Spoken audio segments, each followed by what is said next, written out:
शराबबंदी तो है ही नहीं, कानून है।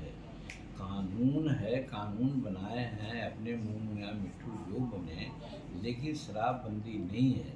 शराबबंदी के पक्ष में हम लोग भी रहे हैं, हम लोग भी उस समय थे और कहा था कि शराबबंदी होनी चाहिए, लेकिन जो उसका क्रियान्वयन हो रहा है वो सिर्फ गरीबों के लिए चल रही है बात, और गरीबों को ही प्रताड़ित किया जा रहा है। शराब के केसों में फंसाया जा रहा है, उनसे जुर्माना लिया जा रहा है, लेकिन बड़े बड़े जो तस्कर हैं वो तो मौज कर रहे हैं। और मौज कर रहे हैं उसका कारण यही है कि बड़े बड़े तस्कर जो हैं वो अच्छी शराब परोसते हैं, और अच्छी शराब, ये भी बात कोई नहीं कहता है, लेकिन मैं कह रहा हूँ कि अच्छी शराब हमारे गरीब लोग नहीं पीता है। हमारे गरीब लोगों को तो जल्दीबाजी में शराब बना करके लोग परोसते हैं, जो विषैली शराब होती है।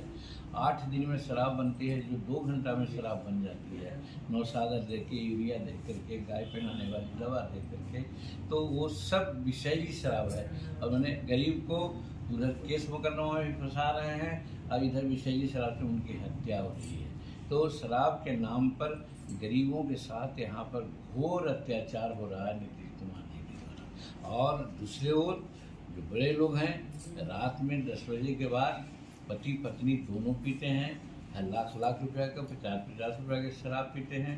वो लोग भी आपस में झगड़ते हैं, लेकिन उनकी झगड़ा बाहर नहीं आती है। तो कहने का मतलब कि बड़े बड़े तस्कर हैं, उनकी शराब वहीं पर जाती है, क्योंकि वहाँ ज़्यादा कंजप्शन है।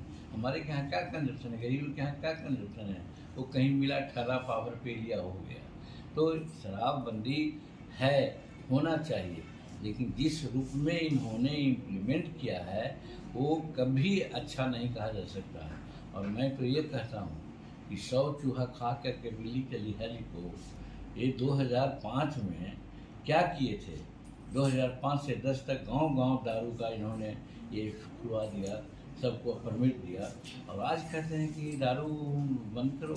तो दारू बंद करने का इनका मतलब नहीं है, ये सिर्फ दिखलाना चाहते हैं जो 5 से 10 के बीच में पाप किए हैं उसका प्रायश्चित करना चाहते हैं। तो इसीलिए मैं कहता हूँ कि शराबबंदी ठीक है, शराबबंदी होनी चाहिए, लेकिन वो शराबबंदी नहीं होनी चाहिए जैसा नीतीश कुमार यहाँ चला रहे हैं। लेकिन आप 14 में भी माननीय मुख्यमंत्री जी की इच्छा हुई थी और उन्होंने ट्रायल मारा, तो उस इच्छा से कुछ नहीं होता है। अब एक संयोजक के पद के लिए तो घिघिया रहे हैं, उन पर कोई विश्वास नहीं करता, उनकी क्रेडिबिलिटी इतनी खराब है, सब जान रहा है कभी भाजपा की तरफ फिर आ जाएंगे, कब कहाँ भाग जाएंगे।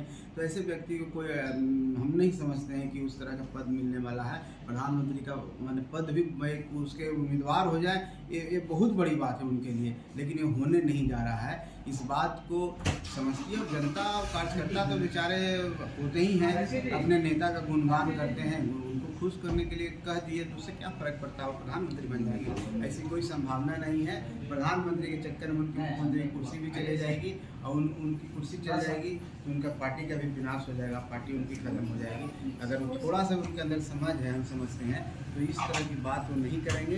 वो सीएम की कुर्सी तो मुझे लगता है नहीं छोड़ेंगे, उस कुर्सी को बचाने के लिए वो कहीं भी जा सकते हैं और कहीं भी आने के लिए तैयार हैं। ये बताइए